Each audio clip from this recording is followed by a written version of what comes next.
Welcome to our weird world, where each week we gather around the bonfire to uncover the world's most fascinating legends and mysteries. Tonight, we bring you the story of Lussinatt. So sit back, relax, and let the flames of our virtual campfire give you light to prepare by.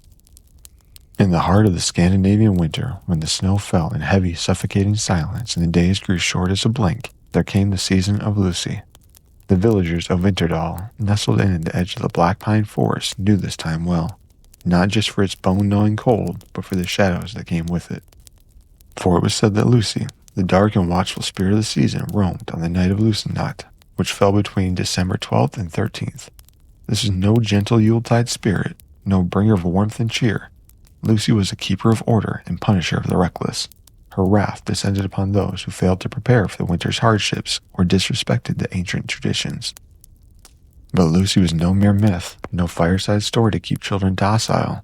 In Vinterdal, her name carried weight, whispered under breath and spoken aloud only when necessary. Lussi, they said, was once immortal, a woman of immense beauty and cunning. She had lived in the old times when the world was still young and wild. Her father was a chieftain, her mother a cunning witch who knew the secret songs of the forest. From her mother, Lussi inherited the art of weaving charms, summoning winds, and speaking to the shadows that flickered just out of sight. But Lussi was proud and ambitious. She sought to control not just the spirits of the land, but time itself. Legend said she struck a deal with the old gods, asking for dominion over the darkest nights of the year. For this power, she promised her soul to the void. The gods agreed, but they tricked her. Rather than gifting her eternal domination, they cursed her to wander as a spirit.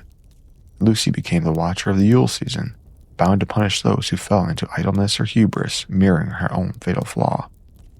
In Vinterdal, the arrival of Lussi was marked by strange happenings. Horses grew restless, their eyes wide with fear as they whinnied into the icy wind. Doors creaked even when bolted shut, and children spoke of seeing a tall woman in black with golden glowing eyes peering into their windows at dusk. The villagers took no chances. By Lussinatt, they ensured their houses were spotless, their food stores were brimming, and their livestock secure. For if Lussi found your home in disarray, her wrath was swift and unforgiving. The elders told chilling tales of her punishment. Farmers who failed to finish their harvest in time found their fields trampled and barns burned. Lazy spinners, who left their wool unspun, awoke to find their spindles broken, their fingers blistered and raw. Worst of all were the disappearances. Children taken from their beds, never to be seen again, their only trace a set of footprints leading into the forest. One such winter, a young girl named Astrid lived in Vinterdal.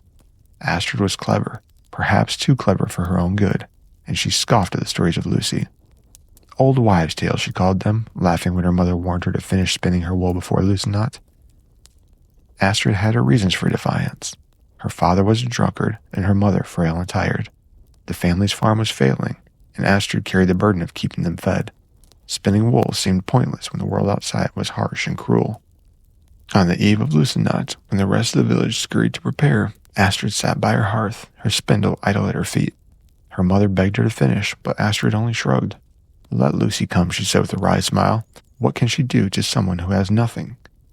That night, the wind howled like a wild animal, rattling the shutters and whistling through the cracks in the walls. Astrid's mother prayed silently by the fire, while her father, already drunk, snored loudly in the corner. Astrid lay awake, staring at the shadows on the ceiling. She refused to admit it, even to herself, but something about the night unsettled her. The stories of Lussi played in her mind, the tall figure with golden eyes, the wrathful spirit who punished the unprepared. Then she heard it, a faint tap at the window. At first she thought it was the wind, but the tapping grew louder, more insistent. Heart pounding, Astrid crept to the window and peeked through the frost-covered glass. A figure stood outside. It was tall and draped in black, its face obscured by a hood. But when it raised its head, Astrid saw the eyes, glowing like molten gold, piercing through the darkness. She stumbled back, her breath catching in her throat. The tapping turned into a pounding, then the door burst open with a deafening crack. Lussi stood in the doorway, her presence filling the room like a storm. "You mock my name," Lussi said, her voice a low, icy whisper that seemed to come from everywhere at once. "You defy the old ways. Now you will learn what it means to be idle." Before Astrid could scream, Lussi raised her hand, and the room was swallowed by darkness. When Astrid awoke, she was no longer in her home. She stood in the black pine forest, the snow crunching beneath her bare feet. The trees loomed around her like sentinels, their branches heavy with ice. Lucy stood before her, taller than before, her golden eyes burning with fury. "If you will not work, then you shall wander," Lucy said, "until the day you understand the value of toil."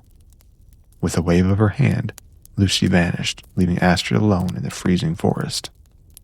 For what felt like an eternity, Astrid wandered the woods.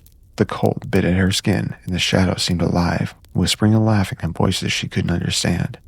She stumbled upon strange sights, an abandoned college with a spindle spinning itself, a frozen lake where children's laughter echoed but no one was there. Each encounter seemed to mock her, reminding her of the idle hands and dismissive words. Hunger gnawed at her stomach and exhaustion weighed down her limbs, but no matter how far she walked, she could not find her way out. One day, as the sky grew darker still, Astrid stumbled upon a clearing. In the center stood an ancient tree, its gnarled branches reaching toward the heavens. Beneath the tree sat an old woman spinning wool on a spindle that gleamed like silver. "Help me, child," the woman said, her voice kind but weary. "My hands are tired and the work is endless." Astrid hesitated, but something in the woman's eyes reminded her of her mother. She knelt beside her and took the spindle. For hours she spun, her fingers achy and her breath visible in the cold air. But as she worked, a strange warmth filled her chest, a sense of purpose she hadn't felt in years. When the last thread was spun, the old woman smiled. "You have learned, child," she said. "Now return to your world." Astrid awoke in her own bed, the morning light streaming through the window. Her mother cried out in relief, hugging her tightly. But Astrid was not the same. She had seen Lucy's wrath and learned the value of preparation and hard work. From that day on, Astrid became the most diligent worker in the village, and though she never spoke of her encounter with Lucy, she left a small offering by the hearth every Lussinatt, a spindle of freshly spun wool and a whispered prayer of thanks. The villagers of Vinterdal still tell Astrid's story on cold winter nights. They speak of Lucy's golden eyes and her lessons for those who dare to defy the old ways. And every Lussinatt, they leave their offerings, spindles, food, and prayers to ensure that Lucy passes by their homes without pause. For in the darkest nights of winter, no one wishes to meet the watchful spirit who ensures the world remains in balance. As we leave you here, remember, the legends of our weird world are boundless. If you've enjoyed the stories, please share, like, and subscribe to our channel for more content. Your support enables us to keep these stories alive.